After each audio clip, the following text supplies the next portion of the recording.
So very good morning to all of you. Welcome back again in the Balarao Science College online classes for BSc Semester 1. Myself, Mr. C.T. Potode, Assistant Professor, Department of Botany, Balarao Science College, Saunir. So dear students, here we are going to discuss the part of Semester 1, Paper 2, Unit 4. In the previous lecture, we have completed the part of Unit 1, which is related with the general characteristics of fungi and the four important genus of fungi. Later on, we have started the Unit 4, and this Unit 4 it is related with the skill development and mushroom cultivation. In this unit, there are four uh, headings in this mushroom cultivation. The first heading that is introduction. Second heading that is a technology of mushroom cultivation, which is related with the infrastructure. And the third heading it is related to the techniques of mushroom cultivation. So let's just talk about this introduction. In this introduction, we have discussed the part of nutritional and medicinal value of edible mushroom and poisonous mushroom. जैसे कि हम लोगों ने इसके पहले के lecture में introduction देखा है that a nutritional and medicinal value of edible mushroom and poisonous mushroom. Here they given the specific examples of edible mushroom, that is Wolvariella wolvacea, Pleurotussitrino pileatus, and Agaricus bisporus. Next heading, technology of mushroom cultivation. It is related with the infrastructure which is required for the mushroom cultivation. The first requirement, that is a mushroom unit, which is also called as thatched house.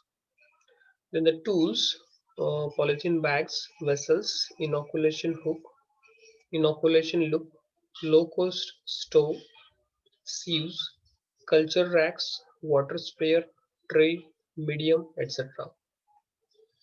Next to this infrastructure, the techniques which is used in the mushroom cultivation, which is the part of substrate, preparation of medium, and spawn with sterilization, multiplication, bait preparation with the help of paddy straw, sugarcane trash, and the banana leaves.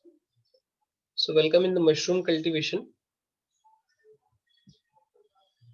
And in this mushroom cultivation, in previous lecture, we have taken the introduction. Mushroom is a fungi producing a fleshy proteining bodies, especially one consisting of stalk with the umbrella cap.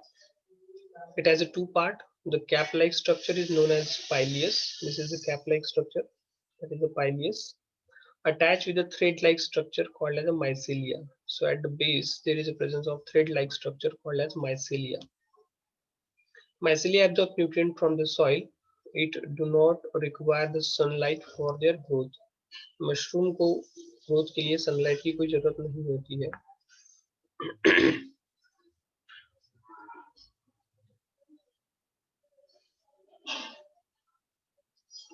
The types of mushroom. Mushroom having the different types, that is a white button mushroom, portabella, oyster, beach, crimini, shiitake, enoki, and mitek.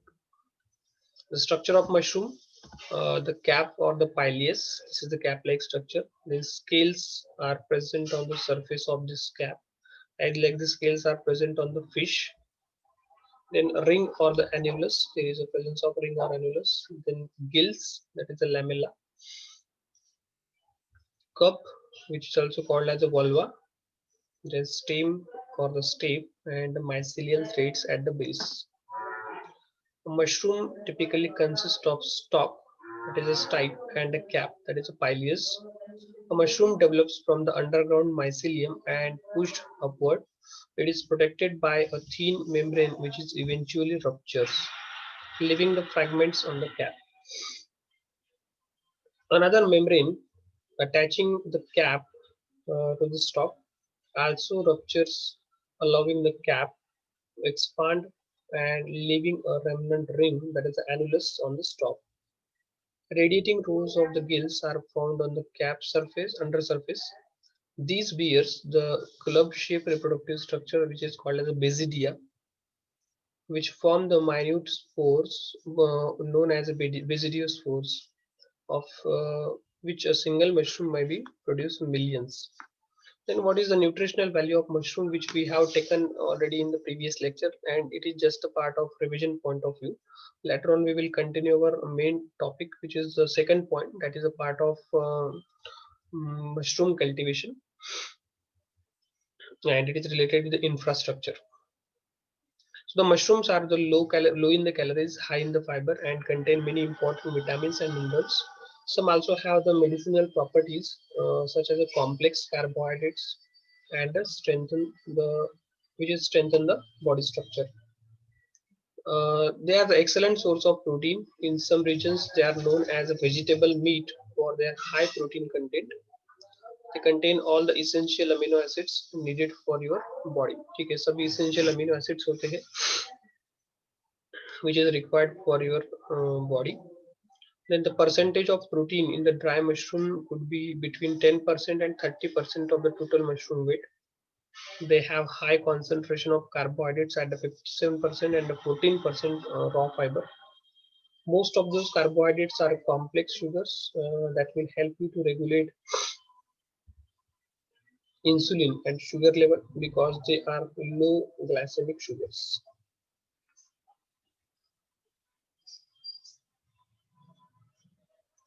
Nutritional value of mushrooms. It consists of protein, fiber, vitamin D, copper, selenium, potassium, other important minerals, low levels of fat, calories, and the sodium, and no cholesterol. Edible mushroom. Edible mushrooms are consumed by the humans for their nutritional value, and they are occasionally consumed for their supposed medicinal value. Edibility may be defined by the criteria that include the absence of poisonous effects on the humans and desirable taste and aroma. Edible mushrooms include the many fungal species that are either harvested, wild, or cultivated. Now let's just talk about this poisonous mushroom, which we have also studied in the previous lecture. The poisonous mushrooms look like a medieval mushroom in their morphology and life cycle. Poisonous mushroom जो होते हैं वो edible mushroom की तरह ही दिखते हैं. However, they can be distinguished by the following features. Poisonous mushrooms are brightly colored fruit bodies. ये brightly colored fruit bodies होती है. Greenish tinge on the gills and yellow green spores. Pink colored spores in the gills. Then presence of vulva and annulus on the stalk.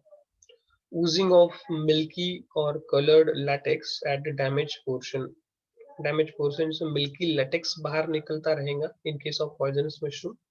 And unpleasant odor. Odor is very bad from this poisonous mushroom. Example is Amantia phalloides and Trichoderma muscarium. So these are the poisonous mushroom which are look like very attractive. Poisonous mushroom. The mushroom poisoning, also known as a mycetism or mycetimus, refers to the harmful effect for the ingestion toxic substances present in the mushroom. These symptoms can be vary from slightly gastrointestinal discomfort to the death. मतलब पेट खराब होने से लेकर death होने तक इसके symptoms दिखाई देते हैं. The toxins presence are secondary metabolites produced by the fungus. Toxins जो होते हैं mainly secondary metabolites होते हैं. ये बाय प्रोडक्ट्स होते हैं वो जो हमें मशरूम से मिलते हैं.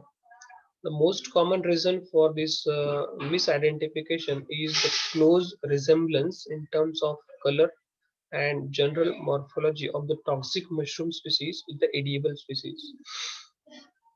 सबसे मेन रीजन बताया इन लोगों ने कि पॉइजनस मशरूम या फिर मशरूम पॉइजनिंग क्यों होती है, क्योंकि जो एडिबल यानी जो खा सकते हैं मशरूम और जो पॉइजनस मशरूम होते हैं वो एकदम एग्जैक्ट सेम ही दिखते हैं. ठीक है, उनको हम लोग पहचान नहीं पाते properly. So there are some news in the newspapers that 25 fall ill after consuming the mushroom in the Odisha. ठीक है, ऐसा कभी सुना होगा, आप लोगों ने पढ़ा होगा. Then these are the poisonous mushroom, that is a death cap, Amantia phalloides. Then a destroying angel, Amantia virosa. Then panther cap, Amantia pantherina. Fly agaric, Amantia muscaria. इसके बारे में हम लोगों ने इसके पहले के लेक्चर में पढ़ा है डिटेल में, उसके रीजंस और उसके symptoms. deadly webcap, that is a Ortharius rubellus, fool's webcap, Ortharius orelanus, Satan's boleti, that is Boletus satanus, ivory funnel, then Clitocybe banshee, fool's funnel, that is Clitocybe revolusa, fool's conecap, that is the Conocybe filaris. So this is toxins, then level of toxicity, effects when consumed, and this is the chart which gives information related to the poisonous mushroom. Now let's just talk about this edible mushroom. The mushrooms, edible mushroom, fast-growing Basidiomycetes fungi, produces the fleshy fruit bodies, maybe button-like, fan-like, or the umbrella shape. They are characterized by having the heterotrophic mode of nutrition, means they depend upon another organism for getting the nutrition, rich in protein and other accessory compounds. So this is the structure of mushroom which we have seen in the previous slides. Nutrients in the mushroom, generally all the mushrooms are low in sodium, fat and calories, just about 20 calories in the cup, high in the fiber and protein, 20 to 30% protein by the dry weight, rich in the minerals potassium, selenium, copper, zinc and magnesium. Oyster mushroom is rich in the iron too, rich in the vitamin B complex, riboflavin, niacin, and pantothenic acid. Then the vegetable or the fruit for the only vegetable or the fruit for that matter that produce vitamin D when in sunlight, and it is source of natural vitamin D. Rich in the L-ergothecin, a powerful antioxidant, rich in the cancer fight nutrients like the polysaccharide and linolenic acid, free of cholesterol, contain the triterpene which inhibit the histamines release and are anti-inflammatory.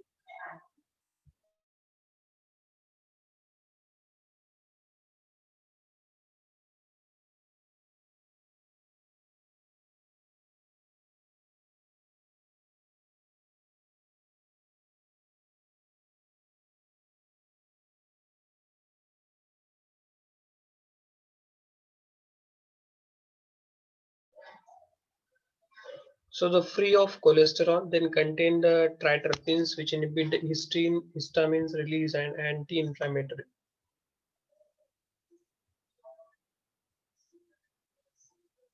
Edible mushroom. Edible mushrooms are the fleshy and edible fruit bodies of the several species of microfungi. According to the Chang and Hayes, they can appear either below ground, hypogeous, or above the ground, that is epigeous, where they may be picked by hand. Edible mushrooms are consumed for their nutritional value and they are occasionally consumed for their supposed medicinal value.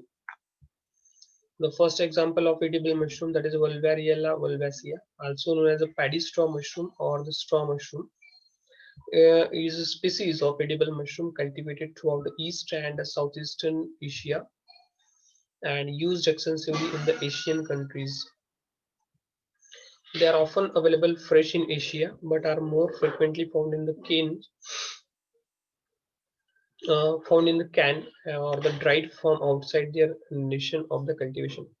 Straw mushrooms are grow in the rice straws beds. Then they are adaptable and take a 4 to 5 days to mature and are most successfully grown in the subtropical climates with the high annual rainfall. So this is the Wolvariella wolvacea, photographic image of Wolvariella wolvacea. Pleurotacitus, um, Pleurotacitrino pileatus. Golden oyster mushroom is an edible gilled mushroom. So it is another name of this Pleurotacitrino pileatus. Golden oyster mushroom. It is one of the most popular wild edible mushroom. ठीक है, सबसे ज्यादा खाया जाने वाला edible mushroom जो है वो होता है golden oyster mushroom. Grow in the clusters of bright yellow to golden brown caps with velvety dry surface texture. तो यहाँ पे फोटोग्राफिक इमेज में आप लोग देख सकते हो येलो कलर में है, वेलवेटी फॉर्म में है Caps range from 20 to 65 mm in diameter. The flesh is thin and white, with a mild taste and without a strong smell. The gills are white, closely spaced, and run down to the stem. The spores are cylindrical or elliptical in shape, smooth, hyaline, amyloid, and measures about 6 to 9 by 2 to 3.5 micrometers. So this is the size of this Pleurotacitinopilitus. Now last one, that is Agaricus bisporus, third species of edible mushroom.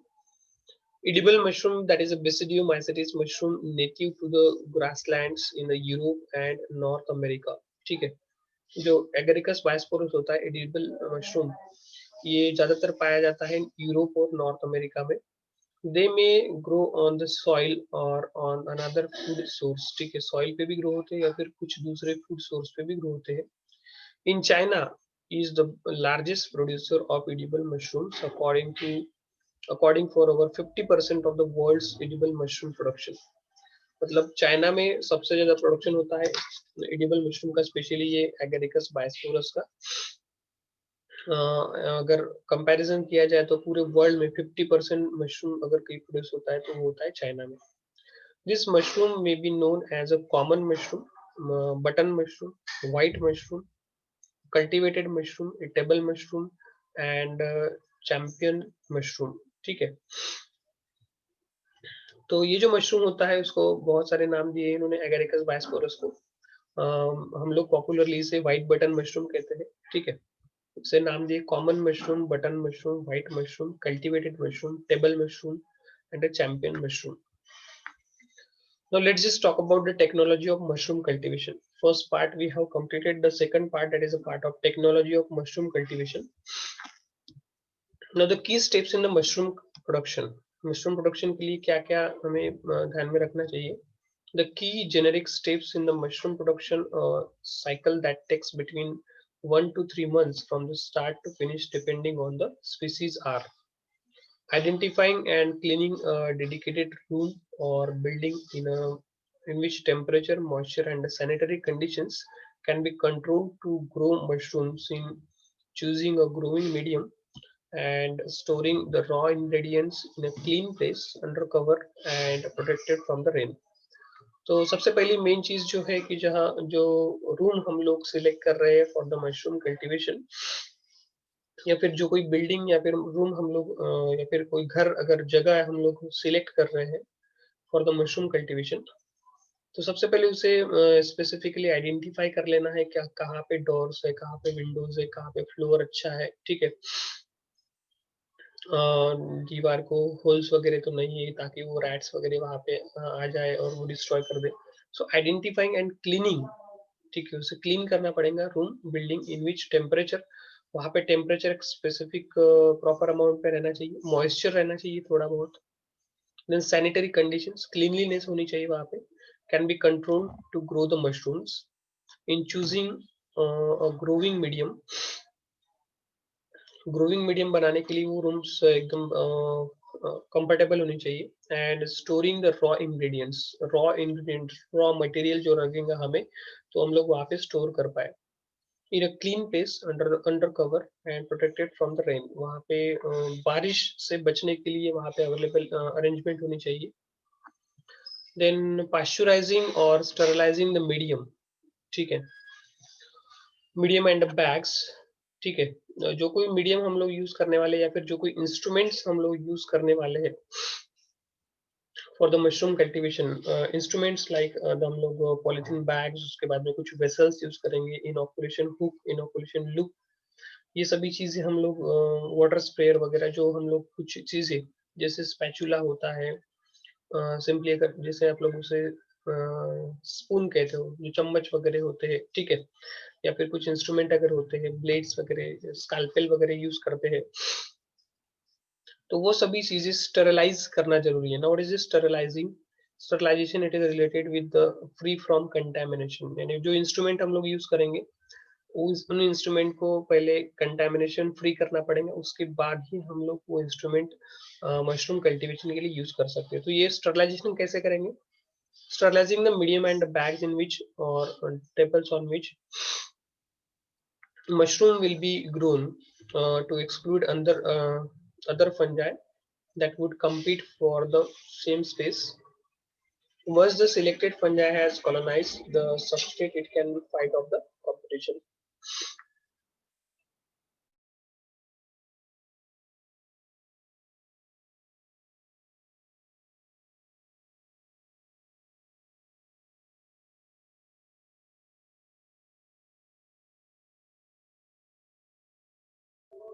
So here you can see that आप लोग यहाँ पे देख सकते हो कि यहाँ पे एक आपको एक कुकर कुकर आपके घर में जो होता है उसके जैसा एक इंस्ट्रूमेंट यहाँ पे दिखाई दे रहा है, but this is not a cooker, it is autoclave. ठीक है कि यहाँ पे देखो एक घड़ी लगी हुई है, watch, there is one watch, so it is a meter, the pressure meter. ठीक है, ये प्रेशर मीटर होता है and the pressure gauge is there. ठीक है, so this autoclave it is similar to the cooker. ठीक है, आपके घर में जो कुकर होता है उसके तरह ही होता है ये ऑटोक्लेव, एंड इस autoclave it is utilize for the sterilization. इसके अंदर हमें जो कोई इंस्ट्रूमेंट हम लोग या फिर जो कोई वेसल्स वगैरह, बीकर्स वगैरह जो यूज करने वाले हैं मशरूम कल्टीवेशन प्रोसेस में, उनको सबसे पहले एक यहाँ पे एल्यूमिनियम पेपर आपको दिखाई दे रहा है, उसको रैप करके ये सभी इंस्ट्रूमेंट इसके अंदर रखे जाएंगे और इसको फिर कुछ समय के लिए यानी 15 से 20 मिनट के लिए उसको गर्म किया जाएगा। ठीक है, ऑन द स्टोव और ऑन द गैस। ठीक है, गर्म करने के बाद उसको थोड़ी देर के बाद उसको निकाला जाएगा and then these instruments are utilize for the mushroom cultivation. So this process it is called as sterilization. इसे स्टरिलाइजेशन कहा जाता है। The seeding the beds with the spawn, spores from the mature mushroom grown on the sterile media। मतलब seeds लाने पड़ेंगे हमें mushroom के और उन्हें ग्रो करवाना पड़ेगा बेड्स पे। Maintaining the optimal temperature, temperature maintain करना पड़ेगा, मॉइस्चर भी होना चाहिए थोड़ा वहाँ पे, hygiene and other conditions for the mycelium growth and fruiting, which is the most challenging step. Then adding the water to the substrate to raise the moisture content, since it helps to ensure the efficient sterilization। यानी हमें उन seeds को continuously वहाँ पे water supply करना पड़ेगा। जैसे कि हम लोग किसी प्लांट को लगाते हैं तो वहाँ पे सीड्स अगर लगाते हैं तो हम लोग डेली उसको थोड़ा थोड़ा पानी देते हैं, तो उसी तरह यहाँ पे आप लोगों को वाटरिंग भी करना पड़ेगा। हार्वेस्टिंग एंड ईटिंग और processing, packaging and selling the mushroom, cleaning the facility and beginning again। Now the requirement for the mushroom cultivation, that is the material requirement। सबसे पहले तो हमें लगेगा paddy straw। ठीक है, so this paddy straw it is the first requirement of the mushroom cultivation। So this is the paddy straw। ये आप लोगों को दिखाई दे रहा है paddy straw। आप लोग इसे क्या बोलते हैं पता नहीं। जो वीट होते हैं, वीट या फिर राइस होता है,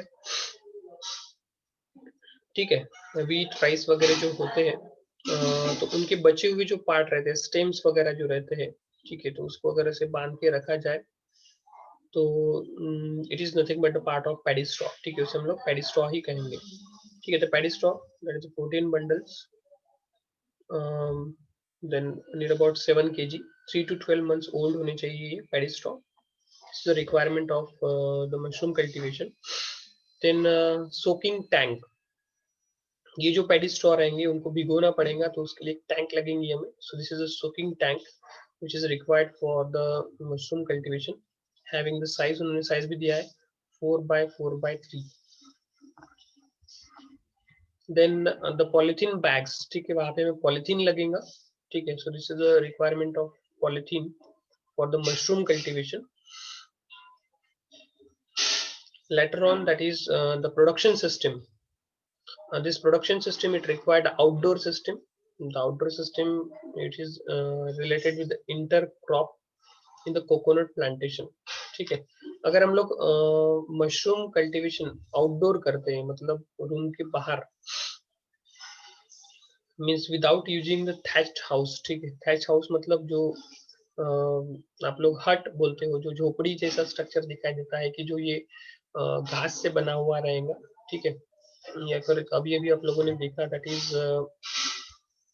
पैडी स्ट्रॉ, ठीक है, ये पैडी स्ट्रॉ से बना हुआ अगर घर रहेगा तो उसे हम थैच्ड हाउस कहते हैं, या फिर जो झोपड़ी होती है, ठीक है, तो उस झोपड़ी में हम लोग ज्यादातर मशरूम कल्टीवेशन करवाते हैं. It is a very favourable condition for the mushroom cultivation. Otherwise we can go for the outdoor system, ठीक है, हम लोग आउटडोर सिस्टम की केस में भी जाते हैं.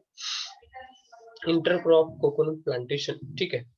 Not is intercrop in the coconut plantation. Intercrop मतलब जहाँ पे हम लोगों ने कोकोनट्स के प्लांट्स है, कोकोनट्स के प्लांट्स आपको कहाँ पे मिलेंगे, जहाँ पे सी शोर एरिया जो रहेगा, ठीक है, जैसे कि गोवा वगैरह एरिया है, कोकन वगैरह जो एरिया है, उस एरिया में कोकोनट का प्लांटेशन किया जाता है एक लाइन में, ठीक है.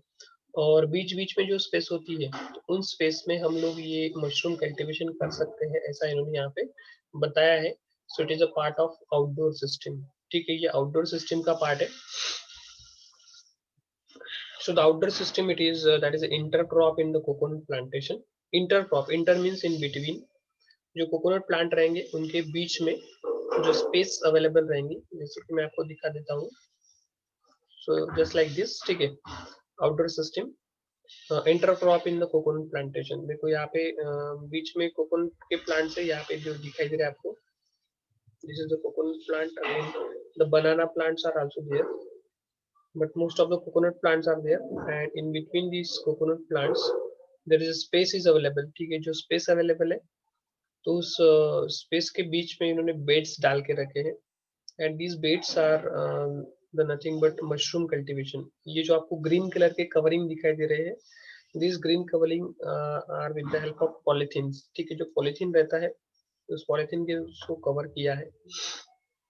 So the outdoor system, intercrop in the coconut plantation. Then indoor in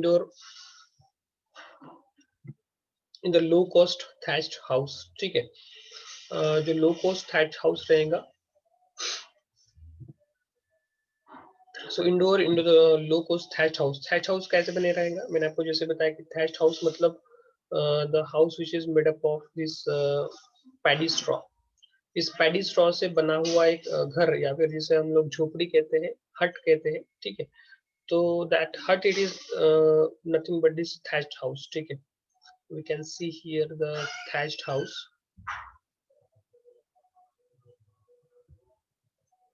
So this is thatched house. देखो यहाँ पे ऊपर की तरफ आपको बाम्बू से बना हुआ एक ये दिखाई दे रहा है सरफेस, ठीक है. और सराउंडिंग में भी यहाँ पे जो दिखाई देगा, तो ये जो वॉल्स भी बनी रहेंगी. दिस वॉल्स और the protection it is made up of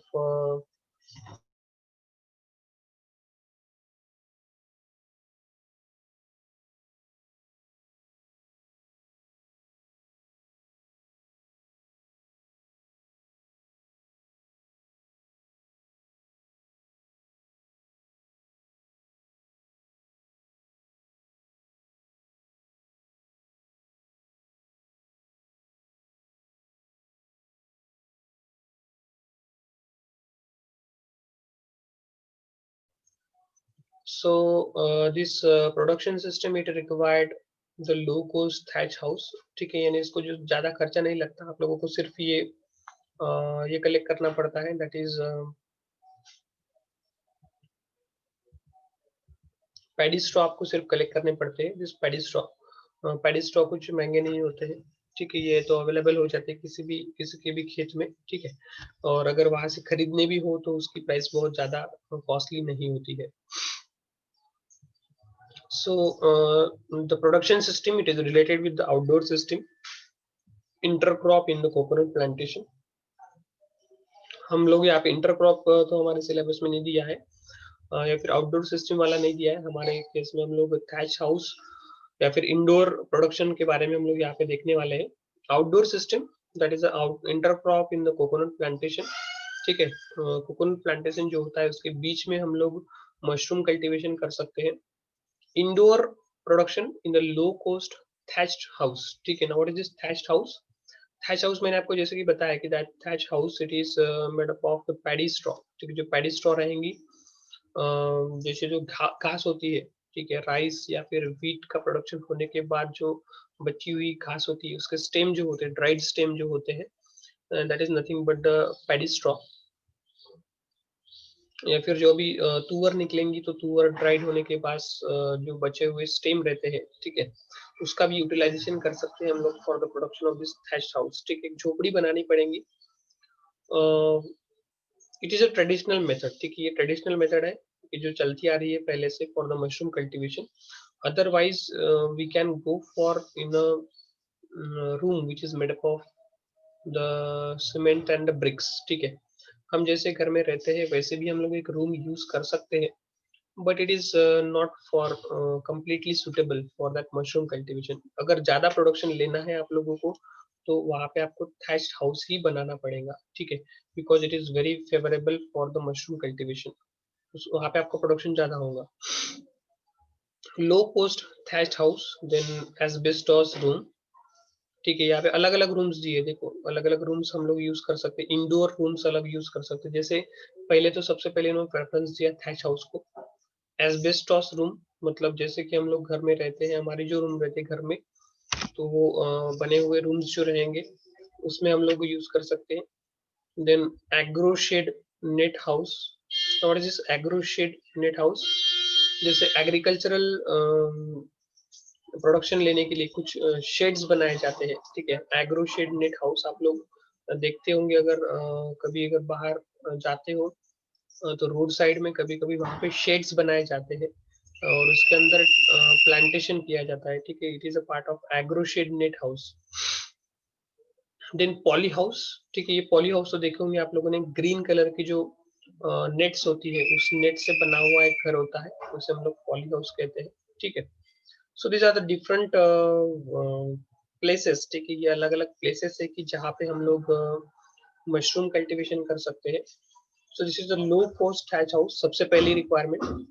उसके बाद में अगर लो कॉस्ट थैच हाउस हमारे पास अवेलेबल नहीं है तो एस्बेस्टॉस रूम हम लोग यूज कर सकते हैं, एग्रो शेडनेट हाउस यूज कर सकते हैं, या फिर पॉली हाउस यूज कर सकते हैं off season. So this is the outdoor system, intercrop in the coconut plantation. ठीक है, कोकोनट प्लांट्स जो है उसके बीच में हम लोग बेड्स लगा के हम लोग वहाँ पे मशरूम कल्टीवेशन कर सकते हैं, but it is very risky. ये रिस्की हो जाएगा बिकॉज इसको डिस्ट्रॉय करने वाले जो एजेंट्स रहेंगे, फॉर एग्जांपल द रैट्स है, बाकी एनिमल्स है, तो इसको कभी भी डिस्ट्रॉय कर सकते हैं अगर ओपन में हम लोग इसको प्रोड्यूस करेंगे तो। Indoor in the low coast thatch house. Low coast thatch house, this is the low coast thatch house. यहाँ पे बाम्बूस लकड़ियाँ दिखाई दे रही है आप लोगों को, और वहाँ पे कुछ पैनल्स बनाए गए हैं और उन पैनल्स पे ये पॉलिथीन के ऐसे गट्ठे यानी बड़े बड़े बैग्स लाइक स्ट्रक्चर आपको दिखाई दे रहे हैं। ठीक है, तो ये बैग्स के अंदर मटेरियल होता है, रॉ मटेरियल, और उस रॉ मटेरियल के सरफेस पे मशरूम के सीड्स डाले हुए रहते हैं। ठीक है, और उस पॉलीथीन को कुछ जगह से होल्स किए जाते हैं कि जिस होल्स में से ये मशरूम फिर बाहर निकलते हैं, ग्रो होते हैं। ठीक है, तो ये बहुत सारे यहाँ पे बैग्स रखे हुए हैं, पॉलीथीन बैग्स उसके अंदर भरे हुए, और ऊपर के सरफेस में आप लोगों को स्ट्रक्चर दिखाई दे रहा है, it is made up of this paddy straw. मतलब एक झोपड़ी जैसा स्ट्रक्चर उन्होंने वहां पे बनाया है। This is the indoor low coast thatch house which is made up of the asbestos. ठीक है, एस्बेस्टॉस रूम मतलब ऊपर की तरफ से आपको एक शेड दिखाई दे रहा है, टीन का शेड दिखाई दे रहा है। ठीक है, और एक जैसे हम लोग किसी हॉल या फिर एनिमल्स के लिए रखने के लिए वगैरह अगर कोई छोटा सा घर बनाते हैं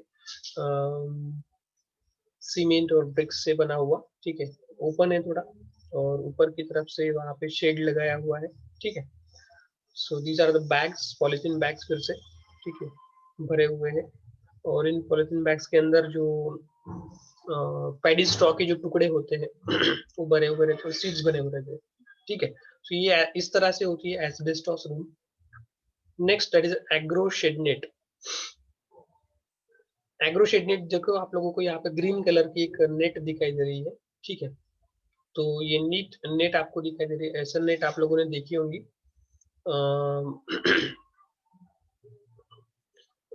जो लोग भालेराव से वगैरह बिलोंग करते होंगे तो उन्होंने देखा होंगे, एमसीई से डिपार्टमेंट ने ये एग्रो शेडनेट बनाया हुआ है। ठीक है, तो agro agro shade net is just like this, तो इसके अंदर हम लोग मशरूम कल्टीवेशन करवा सकते हैं। उन्होंने पॉली हाउस नहीं दिखाया है, तो पॉली हाउस अगर आपको देखना है, you can see this poly house on this Nagpur Savner road. ठीक है, हमारे नागपुर सावनेर रोड पे भंसाली टाकली जो स्टॉप है, ठीक है, मानेगांव के बाद जो टाकली करके स्टॉप है, भंसाली टाकली, ठीक है, तो उसके अगर सावनेर से नागपुर जा रहे हैं तो right hand side, sorry left hand side में आप लोगों को रेलवे ट्रैक के साइड में, ठीक है, वहां पे प्लास्टिक के बहुत बड़े बड़े शेड्स घर बनाए हुए दिखेंगे आप लोगों को। So these are the poly house, वो पॉली हाउस है and it is totally related with the agriculture department. Citrus यानी संतरा और लेमन नींबू, ठीक है, वहां पे लिखा भी है नींबू वर्गीय प्रोडक्शन, ठीक है, ऐसा कुछ तो भी वहां पे लिखा है। आप लोग अगर नागपुर जाते हो तो आप लोग देखेंगे टाकली के उतने में थोड़ा सा लेफ्ट हैंड साइड में वहाँ पे पॉली हाउसेस बनाए हैं बहुत सारे and it is semi government, ठीक है, वो सेमी गवर्नमेंट है, गवर्नमेंट अटैच पॉली हाउस है वो, वहाँ पे प्रोडक्शन होता है।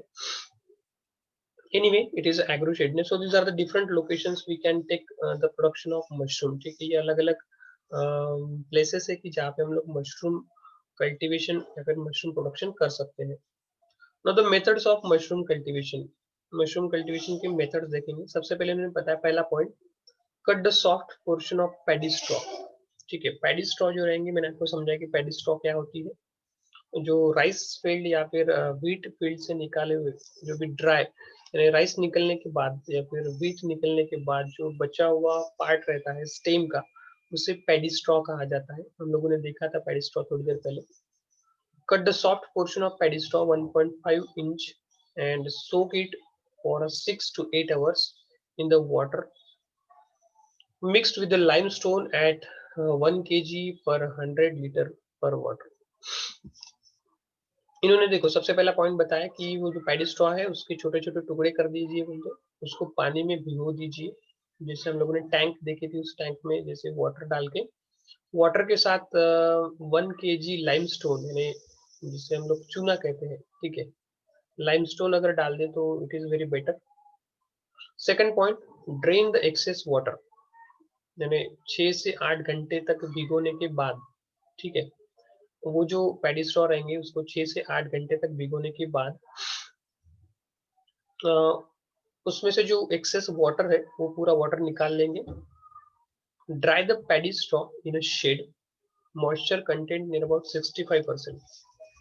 जो हम लोग शेड यूज करने वाले हैं, ठीक है, जैसे थैच हाउस वगैरह यूज करने वाले या फिर कोई झोपड़ी वगैरह यूज करने हैं, तो वहां पे इस पैडी स्ट्रॉ को यानी भिगोने के बाद एक्सेस वाटर निकालने के बाद उसको थोड़ा शेड में ड्राई करवाना है। ड्राई मतलब पूरा का पूरा ड्राई नहीं करवाना है, उसमें मॉइस्चर होना चाहिए 65%। Spread the paddy straw in the chef, ठीक है, शेल्फ, जो शेल्फ बने हुए रहेंगे वहां पे, और शेल्फ की डायरेक्शन भी दी है हम लोगों ने ईस्ट टू वेस्ट, ठीक है। Spread the paddy straw in the shelf east to west and apply 1/4 part of spawn and nutrients, ठीक है, 1/4 पार्ट जो रहेगा जो मटेरियल हम लोग यूज करने वाले, for example the mushroom seeds जो यूज करने वाले, it is a part of spawn and the nutrients.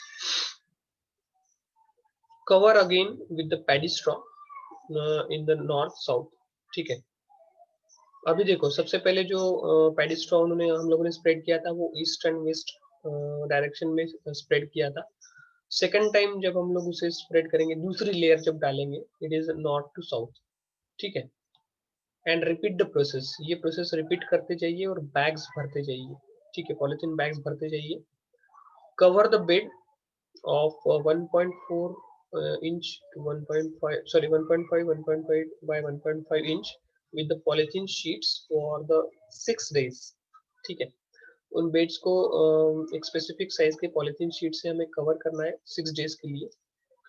From the day 7 onwards sprinkle the water 2 to 3 times per day, then fruiting starts from the 12th day onwards on the four flush, ठीक है, वहाँ पे जो fruiting होगा, this fruiting will start from the 12th day, ठीक है, 12th day से fruiting start हो जाएंगी वहाँ पे।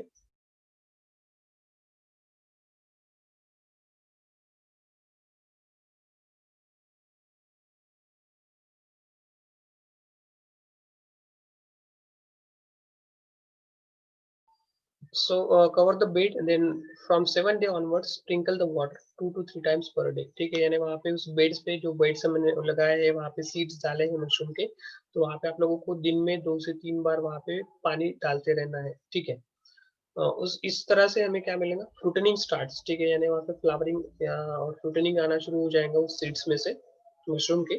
कब स्टार्ट होगा? From the 12th day onwards with the 4 flush. ठीक है, यानी 12th डे से लेके 4 फ्लश तक we will get that fruiting bodies and that mushroom production. So methods of cultivation, ये मेथड्स है, देखो कटिंग ऑफ स्ट्रॉ, ये देखो यहाँ पे कुछ स्टूडेंट्स बैठे हुए हैं, आप लोगों को भी ये प्रैक्टिकल में है, तो हमें प्रैक्टिकल में एक प्रोजेक्ट भी करना है, तो आप लोग अच्छी तरह से समझ लीजिए। यहाँ पे cutting of straw mean soaking of that cutting straw, यहाँ पे गर्ल्स भी है, देखो ये हेल्प कर रही है for soaking that material. Then hot water treatment दे रही है लोग। ठीक है, एंड ड्रेनिंग ऑफ वाटर मतलब भिगोने के बाद उनको एक बैग्स में बोरियों में भर दिया कि जिसमें से एक्सेस वाटर निकल जाएगा। तो ये मेथड्स ऑफ कल्टीवेशन का पोर्शन वगैरह जो है, और रिमेनिंग पोर्शन जैसे टेक्निक्स वगैरह जो है, ठीक है, तो ये पोर्शन जो हम लोग कल देखेंगे। कल मोस्ट प्रोबेबली जो रहेगा हमारा लास्ट लेक्चर हो सकता है। ठीक है,